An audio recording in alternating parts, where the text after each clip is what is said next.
Dumb Grunt by me. We're going to be editing a little bit part of this book that no one's ever going to read on a video no one's ever going to watch.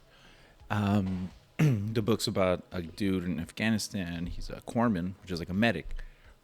And he, experiences all sorts of fun adventures. He's telling a story of his a few days in Afghanistan to a psychologist so he could get some welfare from the VA, which is awesome. So I don't know which part I felt like, I don't know. There's so much content, but I was thinking maybe let's what's up Mexican. I feel like I always go back to these same ones sometimes. So I wanted to do something that I haven't done before. 320.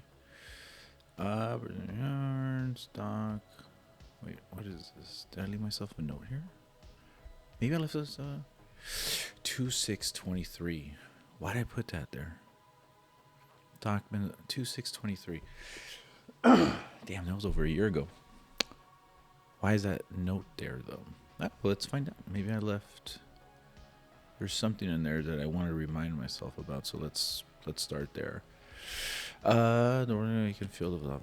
You failed. Okay, all right. So this is the part where this guy dies. He gets blown up. Well, he doesn't die. He gets blown up. Turo treats him, and it gets all like dramatic and shit. And you know what? I think it was because I put a part where a mysterious voice is saying "give up," and it's kind of gay, but it's kind of supposed to be like death is talking to him. And not the whole fucking story isn't like that. It's not like there's voices and shit. It's just that I thought that maybe this time it would be cool. I don't know. Well, maybe we should. Obviously, I haven't fucked with this part in a hot minute. All right, so let's start right here. Because people would be getting killed. So the intro to this part is going to be. It's going to be 5 mics. All right, so yeah, there had been a dog fight right before this. There was a dog fight. Some dogs got shot up and blown up and attacked the squad. And when the dogs were like running to the squad, the squad killed them and stuff, which is cool. And everything was cool. Everyone was like laughing. And then just one dog ran out, and then Chesty, which is the bomb sniffing dog, he ran out, gets blown up, and he gets his the dog handler blown up too. I mean, spoiler alert for this fucking book and video. No one's watching. Books no one's gonna read. Spoiler alert. Anyway, yeah, he gets blown up, and this is right after he gets blown up, and he's treating them, and it's like, it's crazy, bro. All right, so let's go to where. Okay, there we go. Bird's gonna be here in 5 mics. Mendoza yells from a few yards away and picks up one of Cohen's legs. Hold on a second, I gotta adjust some volume. I want to make sure that background fucking music. I'm not good at this audio shit. I'm not good at anything really, but I'm definitely not good at this audio stuff. So I just want to make sure it sounds good. Por lo menos, right? All right, let's see. Bird's going to be here in 5 mics. Mendoza yells from a few yards away and picks up one of Cohen's legs. Maybe one of Cohen's legs. I'm going to say Mendoza just a few. Mendoza, I'm going to take out that Mendoza yells. Mendoza yells from a few yards away and picks up one of Cohen's legs. Mendoza picks up one of Cohen's legs and puts it out of sight. S-I-G-H-T. Out of sight to the side. To the side. Sweep me an LZ. He screams at Carrillo. PFC Carrillo. PFC Carrillo is the point man. He's the guy that carries the metal detector. Not everybody carries a metal detector. The metal detector guy is the point man. He's usually the guy. Not usually. He's always the guy that's up front, and it's usually the same guy up until he gets blown up. And it's usually like a low-ranking guy, PFC, DUIs, those kind of guys that just don't give a fuck. Awesome people though. Ours was an amazing person. Piss his pants when he would go to sleep sometimes because he was just fucked up in the head. Imagine you're in Afghanistan sweeping and not dying. That's kind of a mind fuck in itself sometimes. This is why I'm never gonna be done with this book, bro. I've literally done nothing. He screams at PFC. He screams at PFC. PFC Carrillo and Rufus. He's a combat engineer, so who both have the metal detector. Both start sweeping around them, avoiding, trying to listen for that dreadful beep. Both have the metal detector. Both have a metal detector, right? Yeah, not duh, because there's one. He screams at PSC Korea and Rufus, who both have a metal detector. Both start sweeping around. Both start sweeping in the open area away from the smoking crater while trying to listen for that dreadful beep. Beep. You're gonna die. Both start sweeping on the open area smoking crater while trying to listen for that dreadful beep. Okay, good. Hear that? 5 minutes, fucker. Hold on. Toro yells. Not Toro yells. It's got to be more dramatic than that. He's treating this fucker. He's dying. Both start sweeping in the open area from the smoking crater while trying to listen for that dreadful beep.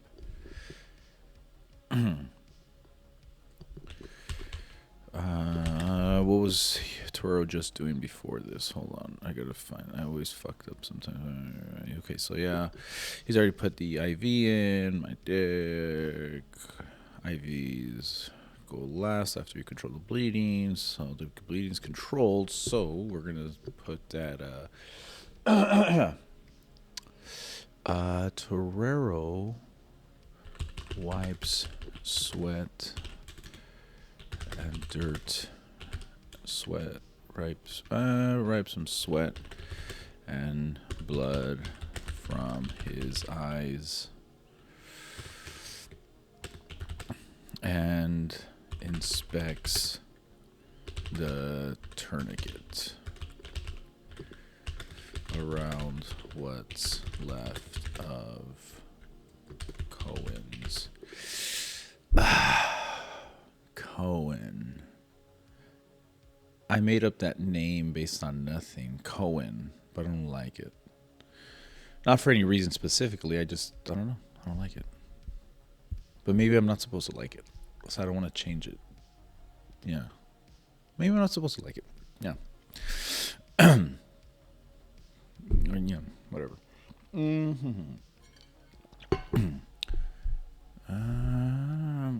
What's left of Cohen's upper left, it's his left leg. Hear that? 5 minutes, fucker, hold on. 5 minutes, fucker, hold on. Hear that? 5 minutes, fucker, hold on.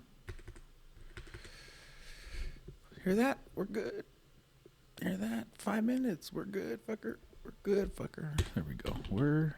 I got itchy right in my fucking back. Wish I had a back scratcher. Okay. 5 minutes. We're good, fucker. I'm dash. Oh, nope.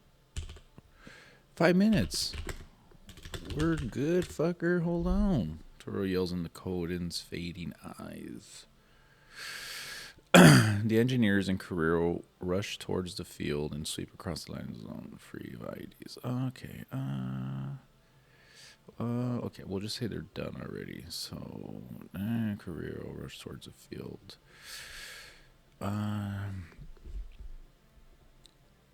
Finish sweeping. Finish sweeping. Landing zone. Hoping they didn't miss any IEDs. There we go. And the engineers in Korea finished sweeping the landing, hoping a landing, sweeping a landing zone. Sweeping a landing zone for the evac, for the medevac. Medevac is medevac. Oh, I don't like that either. Medevac. Helicopter. Ambulance, helicopter, stupid. It's a medevac. Casevac. Which is even more obscure. Fuck. Medevac is between facilities, I think. If I'm remembering right, I'm probably remembering that wrong, to be honest. But I'm pretty sure medevac is between healthcare facilities, and a casevac is from the point of the casualty, so it'd be a casevac. I could easily Google that, but I don't want to right now because I haven't gotten to that fucking note I wrote to myself over a year ago. Jesus Christ. Cohen is gripping Rufus's hands, and he can feel the grip getting weaker and doesn't know what to... Cohen is gripping Rufus's hand. Didn't miss any IEDs. Rufus rushes back to see if he can help. Torero rushes back to the injured Cohen to help carry him to the helicopter. The helo, but we don't want to do that. Helicopter when it arrives. We help carry him to the helicopter when it arrives. All right. Cohen is gripping Rufus's hands, and he can feel the grip getting weaker and doesn't know what to do. So he begins to pray in his head. There it is. Frank, come up, because it's one fucking... All right, let's see how this sounds out loud. Cohen is gripping Rufus's hands, and he can feel the grip getting weaker and doesn't know what to do, so he begins to pray in his head. Frank, a familiar voice only Torero can hear, whispers in his ear. A familiar voice only Torero can hear, whispers in his ear, and an over and a familiar, and a more familiar, overwhelming feeling of dread fills Torero's heart. Frank fills Torero's heart. That's kind of gay. Frank, a familiar voice only Torero can hear, whispers in his ear, and a more familiar, overwhelming feeling of dread fills Torero's heart.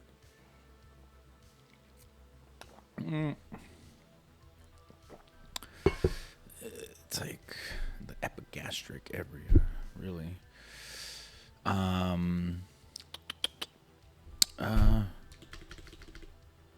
Fills Torero's insides. Yeah, that's good. Yeah, that's good. Torero gently slaps Cohen again, arousing him slightly, but Cohen's lips begin to turn gray and his eyes roll back as he goes limp. Torero squeezing the ivy bag with one hand and securing the gauze with a battle covering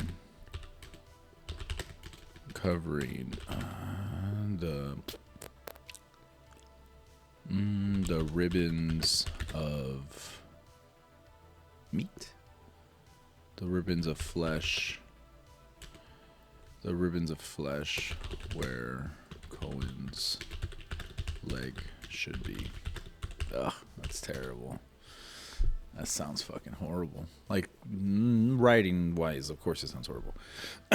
But like, God, that sounds horrible. Toro squeezing an IV bag with one hand and securing the gauze covering the ribbons of flesh where Cohen's leg should be with a battle dressing. Busy.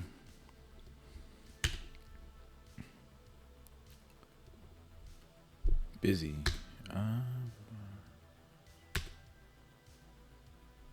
Busy, comma.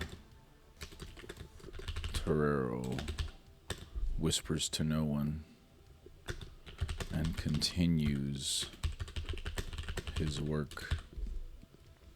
What's the rest of the squad? And continues his work, but peeks around him at the Marines and Afghan soldiers, pointing their weapons at the surrounding tree lines, waiting for someone to fire at the helicopters when they arrive. Busy, Terror whispers to no one and continues his work, but peeks around him at the Marines and Afghani soldiers. Afghan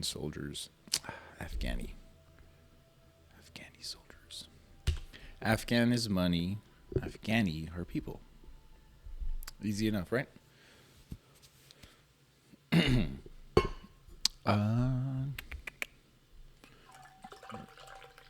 lot more of that.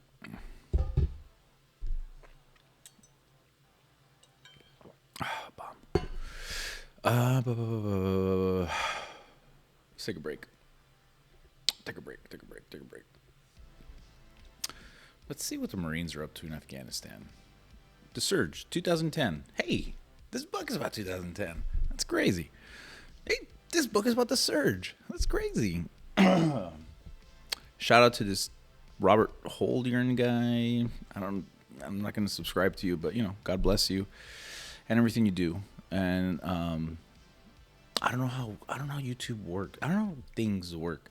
I don't know if I can play this video, if I'm gonna get flagged. I'm already playing some no copyright music, royalty free, no copyright. So hopefully I'm not fucked there. Whatever. Let's do it. Okay. Anyway, Marines. Rounds exploded on the far side of the village. Oh no. Yeah, we're deep, sir. Need to drop 800. Hell yeah, dude. Hell yeah. Stand by.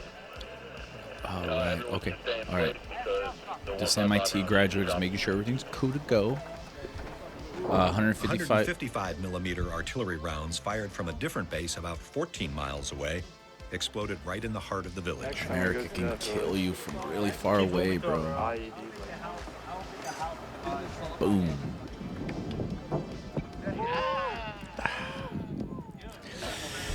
You hate to see it. Sucks to live in that village. It sucked to live there before that, too. No big deal, though, right? We got him.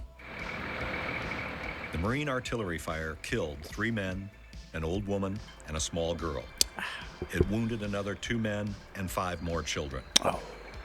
Even though it had been Marines who shelled their village, the villagers loaded some dead and wounded into cars and drove for help to the... So that's a litter. That's a combat litter. That's a rigid one. They have like soft ones too. I should probably mention that, rigid litters too. And yeah, this is what people wore in Afghanistan at the time. You could see their boots are bloused because there's cameras there. So they probably had a fucking gunnery sergeant or first sergeant be all fucking gay and shit. Be like, you guys have to have your boots bloused. Which, if you don't know what the fuck I'm talking about, is like, dude, what the fuck are you talking about? That's the way military guys are supposed to look, with their little boots, with their little tight boot fucking gayness and shit. But really, you have them loose, you got your sleeves rolled up, you're comfy. if you're gonna die, you want to die comfortable, right? So yeah, this boots blouse stuff. Oh, that sucks, dude. These guys wouldn't be like dressed up with all this fucking bullshit. If this was happening. Anyway, yeah, that's crazy, huh? They blew him up, and then they look for fucking help from the guys that blew him up because, I mean, what else are you gonna do, right? It sucks, man. Afghanistan sucks. I don't know how it is now, though. I'd love to visit it. Taliban seems cool now. I don't know. I didn't obviously have our troubles with them and our history with them, but yeah, Taliban seems like cool people now. Let's fucking go! Right now! Somebody help me get this guy! Somebody help me get this guy. Look at his car, though, dude. How sick is that, dude? My fucking truck didn't start yesterday morning when I needed it, and their cars just last forever, man. Those Toyotas, dude. God bless them. He's fucking gone, but he's gone. All right, that guy has a bunch of blood on him. You see that? Ooh, man, that don't come off. I mean, it does come off, but it just turns nasty. That sucks. Tell them all calm down. Calm down. Tell them to calm down. Hey, we blew up your family. Chill out, bro. We're gonna escort you. Oh, look at that. Oh, man, that sucks, dude. Dead body in the back. Yeah, dude. There's a part in the book where the girls get blown up. That's kind of based on a true story. But, yeah, it's basically, yeah, they just throw them in the back. Good luck. And it's crazy. They never get blown up in the roadside bombs. Almost like they know where they're at. The helicopter is waiting for them there. Everybody calm down. The kids, bro. Right there. He wants your doc right there. Doc, Kids got it worse, man. Kids, dude. Yeah, man. And then the really shitty part was that they just, I don't know, not that they expected it. It's just that, I don't know, maybe, trauma is passed down on your DNA. So I imagine the trauma, the war, just that fucking mentality that all of them have. Like, I get all these people right now blown up, all this shit. Next day, they're going to have the carpet out. They're going to be drinking chai tea. And they're going to be, like, smoking cigarettes. And life goes on, dude, because such is life there. You get blown up. And if you didn't, you enjoy a little cup of tea. And then you just look up to the sky and you wait for 155 round to be shot at you 14 miles away. Sick, right?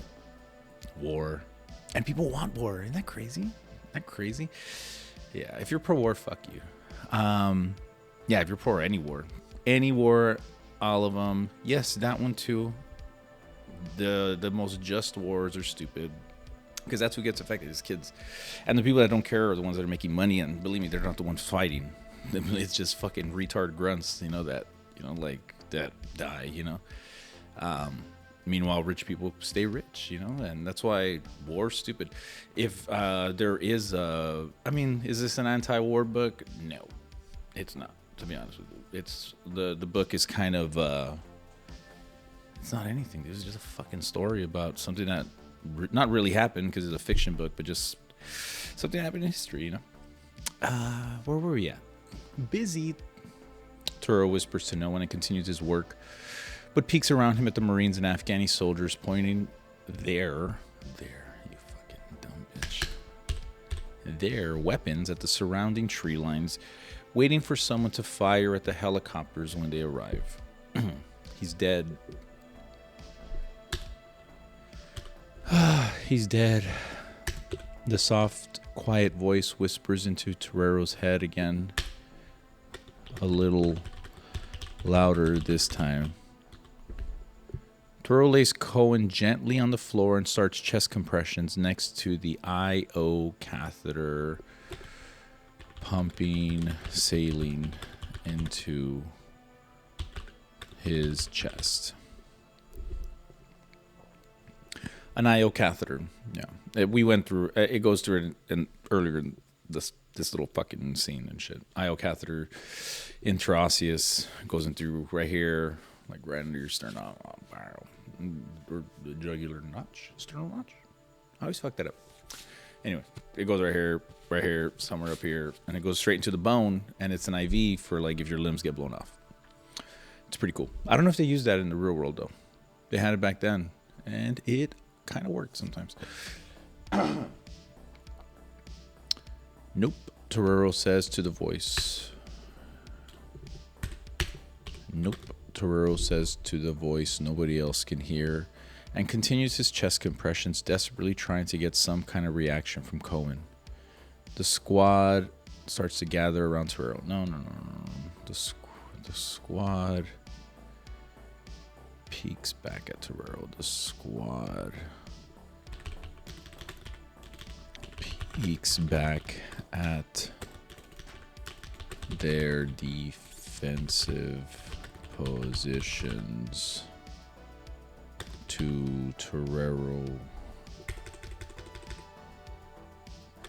and Cohen, and some take their Kevlar off, and we'll say others, while others not begin to cry, while others wipe the tears. They desperately try to wipe the tears. They desperately want to hide. Yeah, okay. Turo continues his compressions and rescue breaths, and tears start rolling down his eyes.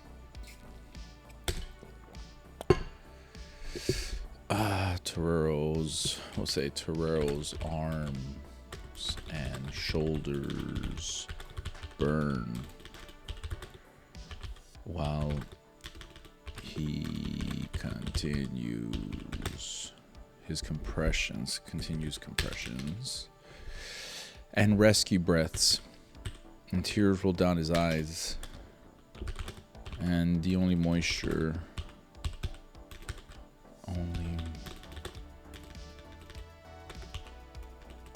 and can feel the moisture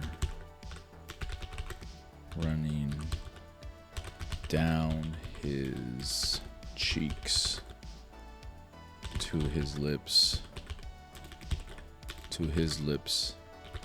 and running down Cohen's cheeks. How romantic, huh? Give up. It's kind of gay.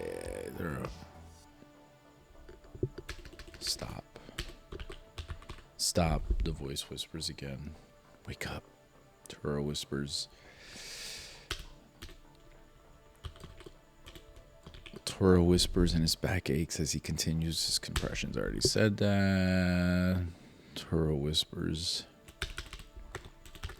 and he can hear the faint sound of a helicopter speeding towards their direction. He can hear the faint sound of gunfire followed by a helicopter speeding towards their direction. Yeah, because they shot. I mean, they would see a helicopter, they would just shoot it. You know? Even if it was like super far, it would just be like, whatever. Just why not? Pop shots.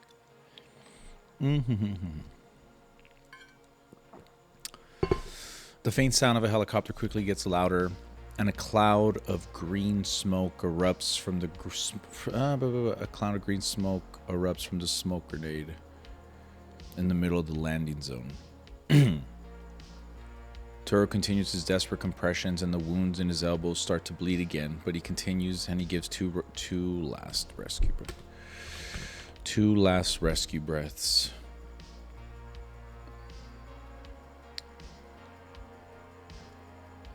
His arms start to bend with pain, and he bites the inside of his cheek, trying to distract himself from the pain.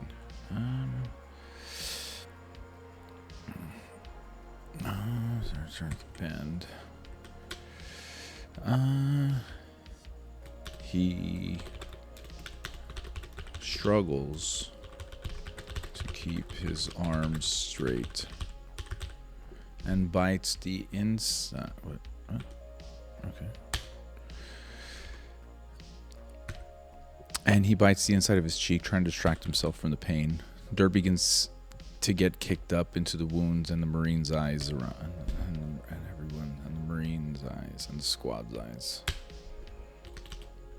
and the entire squad's eyes.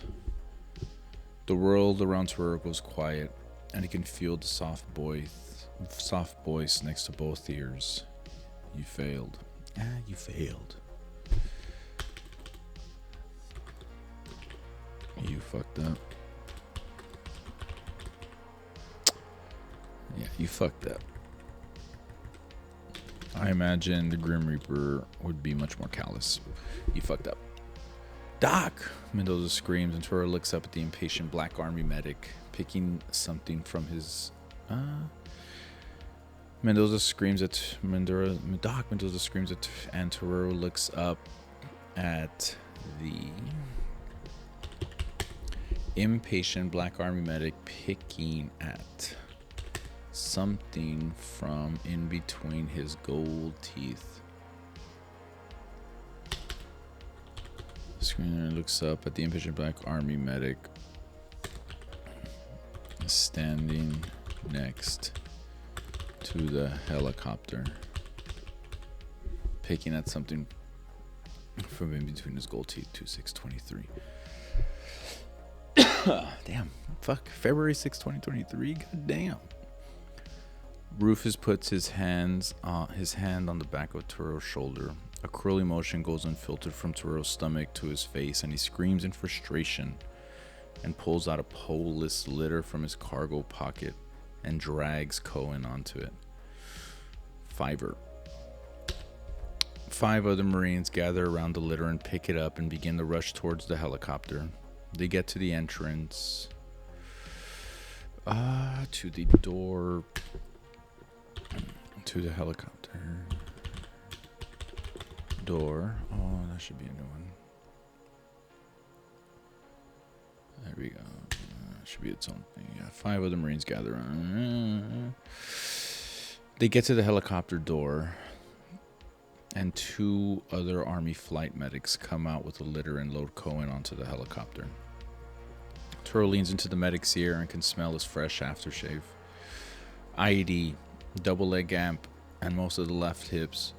2 liters in.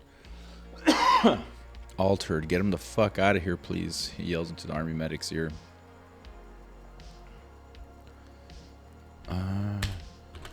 While covering his eyes from debris.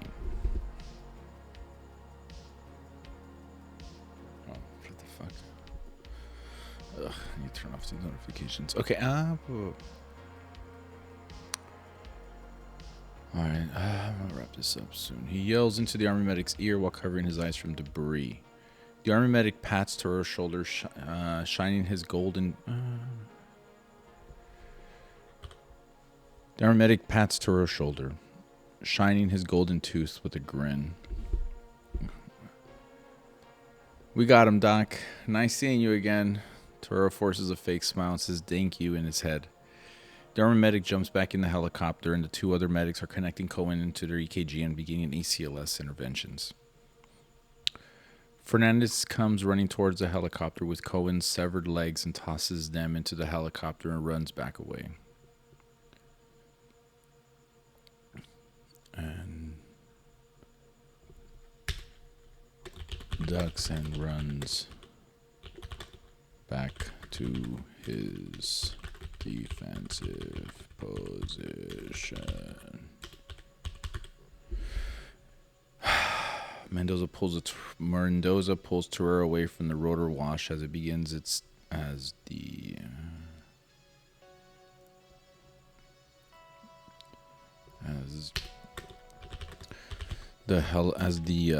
Black Hawk. It's a Black Hawk by a helicopter.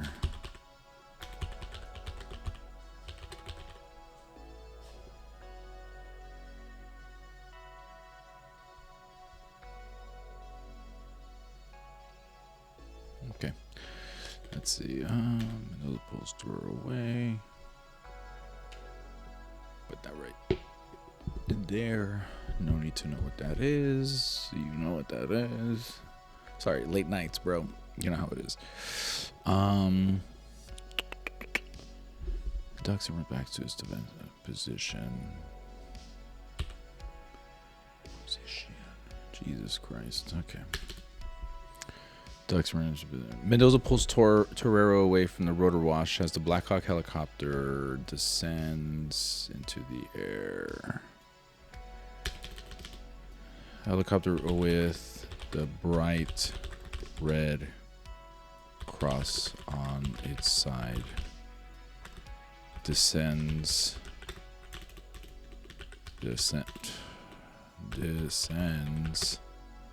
into the sky, into the clear blue sky,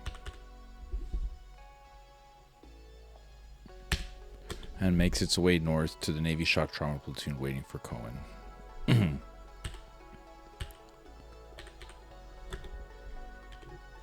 Random gunfire is heard, but it's towards the helicopter. So the squad.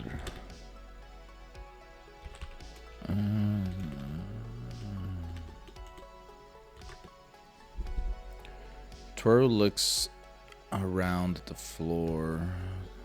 Toro looks around him. Double that up. Toro looks around him, around him at the scene. Looks at the scene around him, covered with empty gauze. With the floor covered with empty gauze and wrappers. Gauze wrappers and a still smoldering crater. The platoon is in a dead silence, and they can hear the flies begin to crowd around the dead dog carcasses again. Dead dogs. There was dead dogs earlier. The deafening silence continues, and Mendoza clears his throat.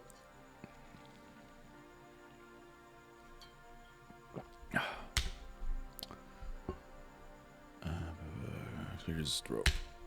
Come on. Mendoza clears his throat and checks his rifle. Comma.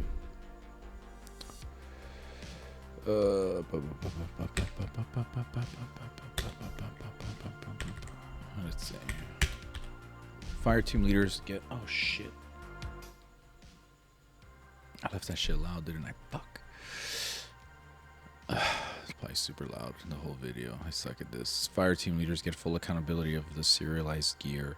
Everyone check yourselves and make sure your gear is squared. We're stepping in 2 mics. I think I've lost my mind, someone yells. And that's the end of that chapter. I wonder why I put that note in. I think I put that note in about that fucking voice. The next chapter, the way this book works is that one chapter will be in Afghanistan, another one will be back in the present time, which is 2015, and then the Afghan time is 2010, and there's a side 3-part mini story that I'm still kind of fucking experimenting with and stuff. It's from the perspective of like not the perspective, but it's about the nephew of a Taliban leader. So it kind of coincides with the story, like when the Taliban fight the Marines and they fight back. You know, obviously there's 2 sides to the story, so you hear a little bit about the Taliban side, but it's kind of written in a different way. I don't have quotation marks or anything, and there's not really any dialogue. It's more action and stuff. It's like descriptive. I don't know how to describe it.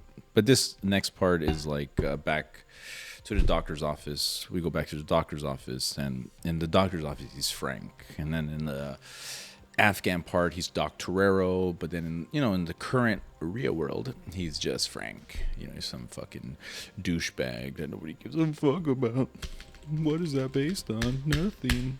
Anyway, I think with that I'm gonna finish it up. It's getting pretty late, and it's been fun. This is actually like the quietest I've ever had to do this, so that was cool. Halloween season. Maybe I should do this again. I should probably do this again tomorrow if I have time. This was fun. This is fun. So, thanks again, and Blates.